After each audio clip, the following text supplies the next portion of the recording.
Salut à tous, c'est Ciné Marvel. Le trailer de Morbius est sorti ce lundi 13 janvier, et il faut dire que ça envoie du lourd. Cette bande-annonce me hype beaucoup, car elle promet un film sombre, mature, et violent même s'il sera quand même tout public. Pour rappel, le film sort le 5 août 2020 en France. Cependant, il faut se méfier car le premier trailer de Venom était très sombre, et finalement le film contenait énormément d'humour. Prions pour que ce ne soit pas le cas pour le film Morbius. Bien qu'il nous présente un vampire assoiffé de sang, il sera loin d'être gore pour mieux s'inscrire dans la lignée du film Venom et des films Marvel en général. Je ne vais pas revenir sur le trailer car il n'y a pas grand chose à dire, il nous présente plutôt la façon dont Michael Morbius deviendra un vampire, ennemi de Spider-Man. On voit aussi quelques scènes d'action proches de celles de films d'horreur, sans pour autant atteindre celle-ci. Mais ce qui nous intéresse dans cette vidéo, et c'est probablement pour ça que vous avez cliqué dessus, c'est de savoir si Morbius se déroule oui ou non dans le MCU.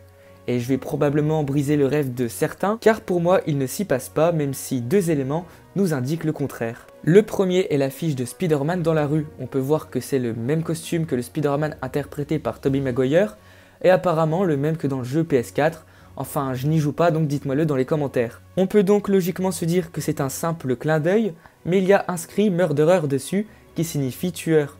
Or, le Spider-Man de la première trilogie est adoré par la population de New York, donc ça serait un petit peu invraisemblable. Mais cet élément semble confirmer que le film se passe dans le Marvel Cinematic Universe, puisqu'il concorde avec la fin de Far From Home. En effet, tout le monde pense que Peter Parker a tué Mysterio, ce qui explique l'inscription Murderer sur l'affiche. La deuxième preuve est bien évidemment la présence du vautour à la fin de la bande-annonce. On peut voir une voiture de police derrière lui, donc ce qui indiquerait qu'il est toujours en prison. Et cela concorde encore une fois avec la fin de Homecoming.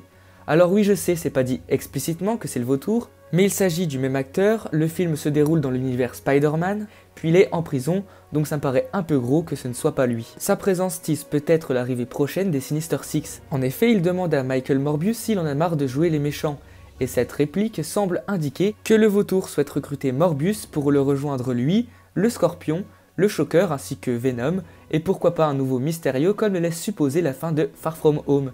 On aurait donc les 6 membres prêts pour un Spider-Man 3 par exemple. Pour rappel, Sony a annoncé que Spider-Man pourrait changer d'univers et passer ainsi du MCU au Spider-Verse, nom de l'univers que Sony est en train de créer, sans que les deux se croisent. Et cette théorie semble se confirmer car Marvel Studios ne produit pas Morbius et Venom. Il est donc peu probable, voire impossible, que ça se passe dans le MCU. Cependant, si on se fie à tout ce que je viens de vous dire, les événements de Homecoming et Far From Home sont pris en compte. Mais comme Iron Man et les Avengers ne peuvent pas apparaître dans le Spider-Verse, puisque ce sont des propriétés de Marvel Studios, les événements sont alternatifs. Par exemple, dans Homecoming, on n'aurait pas la présence de Iron Man dans le Spider-Verse. Oui, je sais, c'est assez compliqué, mais on attend que Sony et Marvel Studios se prononcent là-dessus. En attendant, dites-moi dans les commentaires ce que vous pensez de tout ça. Est-ce que pour vous Morbius fera partie ou non du MCU? Et dites-moi aussi ce que vous pensez du trailer. Likez et partagez la vidéo, c'est extrêmement important. Abonnez-vous à la chaîne sans oublier la cloche des notifications pour être tenu au courant des prochaines sorties. Et quant à moi, je vous dis à la prochaine. Salut!